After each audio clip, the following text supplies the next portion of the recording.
here we are on the couch at Frameworks Education Group. I'm Emma Pratt, I'm the Director of ELTCampus, and I work with developing the courses for ELTCampus. And I'm here with Anna Hasper, who is a young learner expert, and she's going to be talking to us about the course that she's developed for us on ELTCampus for young learners.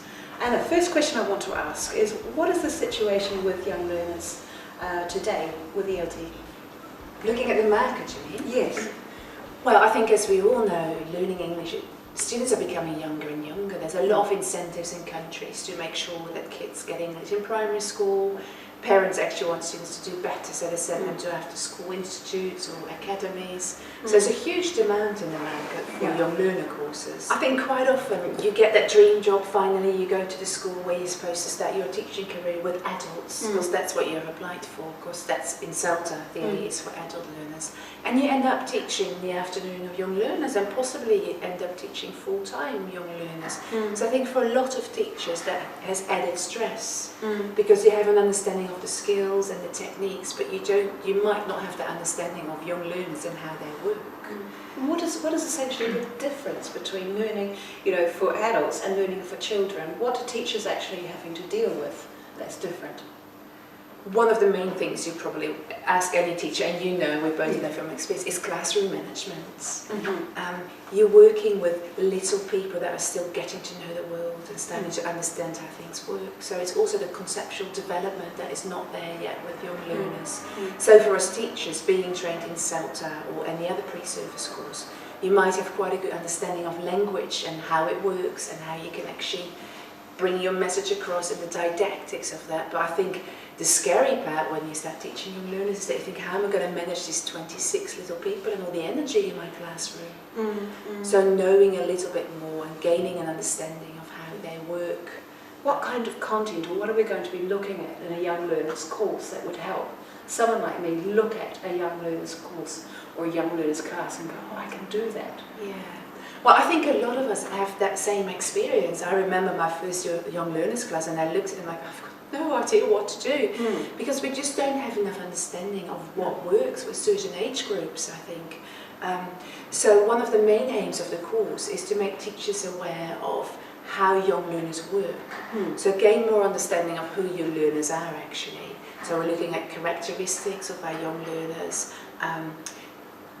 Each age group within that young learners range has their different strengths and weaknesses, but looking at how can we build on those strengths, that they are fairly curious. They love to play, they love to be energetic and move and run around. So what sort of activities can we actually create to build on that and use that as an advantage in the classroom? For example, classroom management is another thing we look at. Classroom management, you can actually channel that energy of your learners in a very positive way. So planning your activities that are actually calming the learners down, the next one is sort of stirring their energy up again, so they do get the opportunity to get rid of that energy, because kids need to. Yes. So we're looking at that as well, activity-based teaching. What sort of activities can you use to manage their energy? What links to their interest and to their abilities at certain age groups as well? So storytelling, songs, games, and of course the natural order of acquiring language as a child's. So a deeper understanding of how that actually works. Main aim of the course is that teachers just gain more understanding of what, whys, how they work. So they can actually prepare their lessons that sort of meet those learners' needs and are more age appropriate. And I think once you get an understanding of that, you probably can see that your lessons are becoming either less stressful or less scary, and you feel a lot more confident as a teacher. And what kind of ways can people engage with this course? Well, it's an online course. And I have to say, you have done an amazing job. It's really a young learners course. Like lots of courses you see, they are about young learners, but you don't really get to experience the young learner environment. And with the design and all the colours and the visuals, it's really become our online classroom, I think, for young learners. It's lovely. So different ways you can engage with it, I think.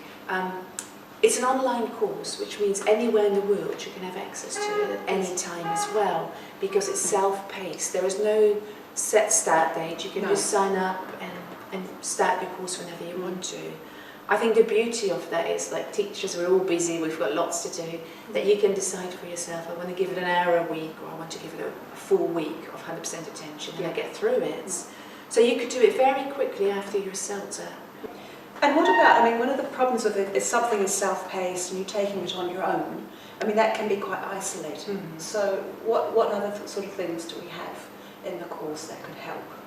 Well, there is always tutor support for you, so you can email and contact a tutor if you're not clear, if you want to reflect on something or you need some more support. Another way of encouraging reflection is to take the course with a group of colleagues or teachers in your department. So it becomes more of a professional development opportunity. That means you can do the module at home, you get together once a week and talk about what you've learned and what you've experienced. You might even say, okay, we're going to try this out in the classroom next week. We meet again and we actually reflect on, did it work? Does it work with our students? How did you feel about it? So it would be a really nice way to actually build a community of practice in your school, with still having that flexibility to do that bit of work and reading and watching the videos. And other teachers, you see, they've got such a high level of understanding already, but they might not be confident in applying all the ideas and the knowledge we talk about. So we could offer that we come along and do observations and give feedback on what's happening in the classroom, really. So in that way, I think the beauty of it is it's a very flexible course. It's online, asynchronous, but if you want to work with others, you can. If you want a blended face-to-face component, we can organise that as well. Yes, that's right, because I mean, the beauty of being a small team is that we can respond to needs. If people say, look, we would like a little bit more of this or a little less of that, we can kind of mould and shape the content to fit the needs of the group in question. And that's what it's all about with the Young Learners Course, with anything we do in teaching. It's about meeting your students' needs. So that's it from us on the couch here at Frameworks. If you would like to know more about the Young Learners online course with ELTCampus, you can contact me, Emma, on training@ELTCampus.com, or have a look at the course online on the website www.ELTCampus.com. Anna, thanks for being here. It's been a pleasure. It's been fabulous. All right, so thank you. We hope to see you online.